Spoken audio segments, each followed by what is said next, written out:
ইফালে দেশী বিদেশী পৰ্যটকৰে ভৰিছে কাজিৰঙা পৰ্যটকে উপভোগ কৰিছে হাতী আৰু জীপ সাফাৰী পৰ্যটকৰ আগমনৰ ক্ষেত্ৰত সৃষ্টি হৈছে অভিলেখ অক্টোবৰৰ ভিতৰতে কাজিৰঙালৈ আগমন মুঠ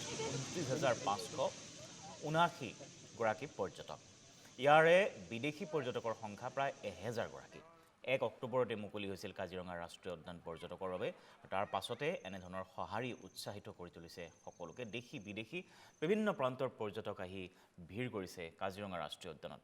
উপভোগ কৰিছে পৰ্যটকসকলে হাতী আৰু জীপ সাফাৰী কাজিৰঙাত আৰু পৰ্যটকৰ আগমনৰ ক্ষেত্ৰত এক প্ৰকাৰ অভিলেখৰ সৃষ্টি হৈছিল যোৱা বৰ্ষতো দেখিবলৈ পোৱা গৈছিল পৰ্যটকৰ বহুল আগমন সঁহাৰি দেখিবলৈ পোৱা গৈছিল সমান্তৰালভাৱে কাজিৰঙাত বিশেষকৈ বাঘৰ সংখ্যা বৃদ্ধি পাইছে প্ৰায় বাঘ দৰ্শন হয় পৰ্যটকৰ আৰু সেয়েহে অধিক আকৰ্ষণ বৃদ্ধি পাইছে কাজিৰঙালৈ পৰ্যটকৰ অক্টোবৰৰ ভিতৰতে কাজিৰঙালৈ ইতিমধ্যে আগমন ঘটিছে মুঠ ২৯,৫৭৯ গৰাকী পৰ্যটকৰ ভাবিছক এটা মাহতে এই ধৰণৰ সঁহাৰি আৰু ইয়াৰ বিদেশী পৰ্যটকৰ সংখ্যাই হৈছে ১,০০০ গৰাকী ১ অক্টোবৰত মুকলি কৰা হৈছিল কাজিৰঙা ৰাষ্ট্ৰীয় উদ্যান পৰ্যটকৰ বাবে আৰু তাৰ পাছতে এটা মাহতে এনে ধৰণৰ সঁহাৰিয়ে স্বাভাৱিকতে উৎসাহিত কৰি তুলিছে অনাগত দিনসমূহতো এনে সঁহাৰি অব্যাহত থাকিব বুলি আশাবাদী কাজিৰঙাৰ পৰিচালনা সমিতি বন বিভাগ ৰাজ্য চৰকাৰ বা ৰাজ্যবাসী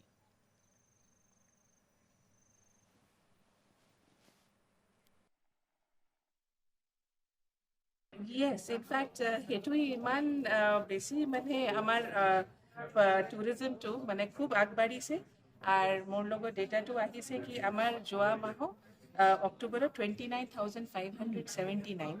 এইটো মানে প্ৰায় এটা ৰেকৰ্ড এতিয়া নতুন ৰেকৰ্ড ফৰ অক্টোবৰ মাহ তাতে হ'ল আৰু এইবাৰ এতিয়া আমাৰ মানে হাফ মান্থো হোৱা নাই আমাৰ অলৰেডি 25,000 ক্ৰছ কৰি গ'ল টুৰিষ্ট 25,135 যাৰ ভিতৰত আমাৰ ফৰেনাৰ্ছ প্ৰায় 1,000 আছে elephant safari jeep safari combine